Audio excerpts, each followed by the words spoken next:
Ketua DPP Partai Golkar bidang pemenangan pemilu wilayah Bali, NTB, dan NTT, Gede Sumarjaya Lingkih yang akrab disapa Demer menegaskan, Golkar merupakan partai tengah yang penting bagi Indonesia. Golkar berada di tengah untuk membangun semua. Hal itu disampaikan Demer ditemui sebelum penutupan Rakornis bidang pemenangan pemilu dan Bimtek Legislatif Partai Golkar wilayah Bali, NTB, NTT di Hotel Prim Plaza Sanur Denpasar yang berlangsung 2 hari tanggal 3 hingga 4 Februari 2023. Demer yang juga anggota fraksi Golkar DPR RI Dapil Bali ini menegaskan, Golkar merupakan partai terbuka bagi siapapun, Golkar milik rakyat, Golkar milik bersama kita semua. Siapapun boleh masuk ke partai Golkar dan setelah mereka masuk Golkar, mereka bisa menganggap diri mereka sebagai pemilik saham yang sama. Selain itu, Golkar terus menguatkan komitmen dan kerja nyata membangun untuk semua. Berdiri bersama semua golongan terus bekerja nyata untuk rakyat kecil dan demi kesejahteraan bersama. Karena itu, keberadaan Golkar sangat penting bagi Indonesia menyatukan dalam karya demi kemajuan bangsa.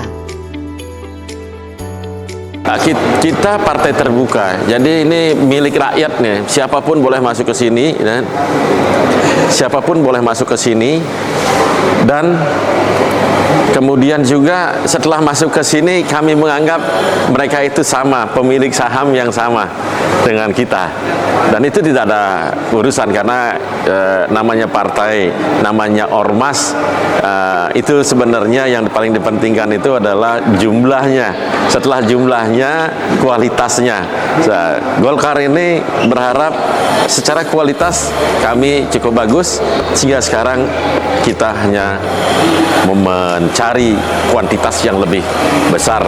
Tentunya kita nggak akan menutup diri karena kita ini partai yang terbuka. Demer yang juga anggota Komisi 6 DPR RI Dapil Bali ini menegaskan, Golkar sangat optimis menang pemilu 2024, baik menang pileg, menang pilpres, dan menang pilkada serentak. Sebab diyakini publik untuk melihat Golkar sebagai partai yang terbuka dan partai berkualitas, Golkar adalah milik kita bersama, milik rakyat.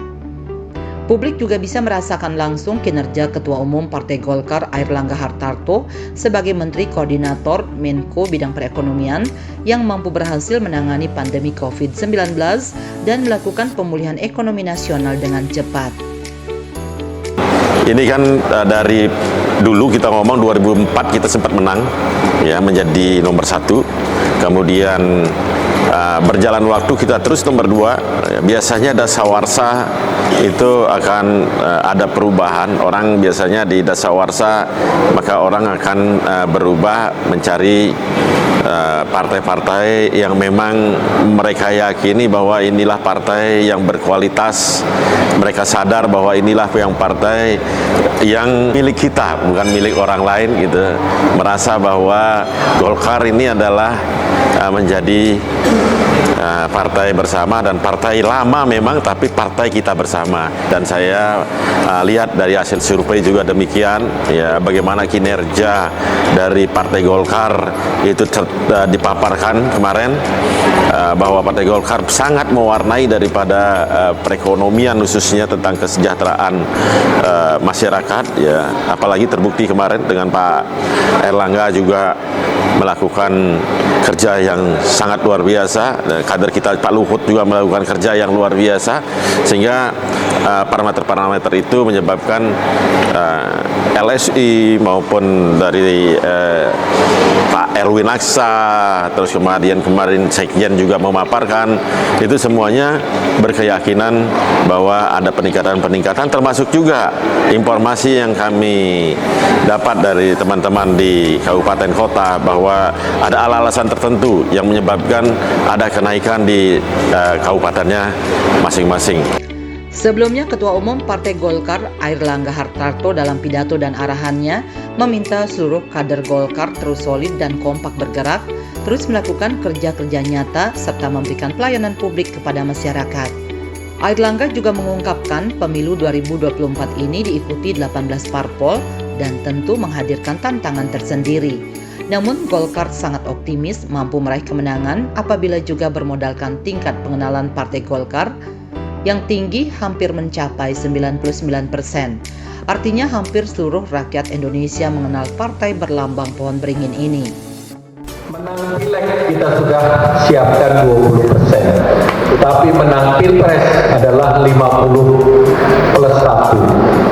Sehingga ini yang menjadi catatan, kita tidak hanya puas dengan memegang 20% sebagai target, tapi untuk menang pilpres kita harus dorong targetnya menjadi 51%. Nah, itulah tugas penggalangan kelompok masyarakat, tugas memperbesar koalisi, sehingga dengan koalisi yang lebih besar, dengan kelompok masyarakat lebih besar, kita akan mendorong untuk kemenangan Partai Golkar. Tentunya bagi Partai Golkar adalah salah satu dari partai yang pengenalan publiknya sudah lebih dari 99%. Nah, ini menjadi bekal tersendiri. Namun yang berikutnya, ini para fungsionaris yang 200% ini harus bekerja keras. Tantangan tidak sama dengan 5 tahun yang lalu.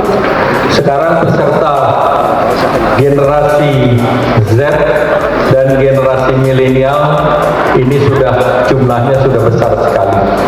Dan oleh karena itu saya meminta kepada seluruh ketua-ketua DPD yang hadir di sini dan secara khusus para fungsionaris Bali Nusa Tenggara untuk juga terus bekerja sama masuk kepada generasi Z dan generasi Y.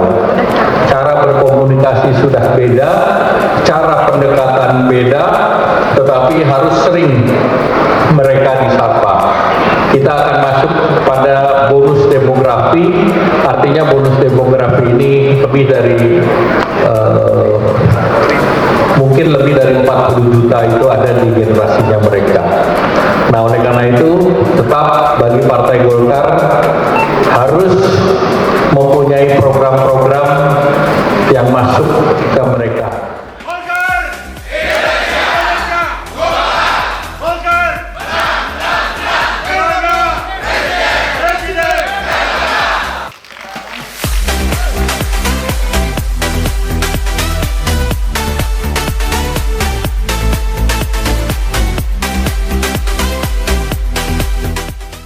Bali 1 mengabarkan,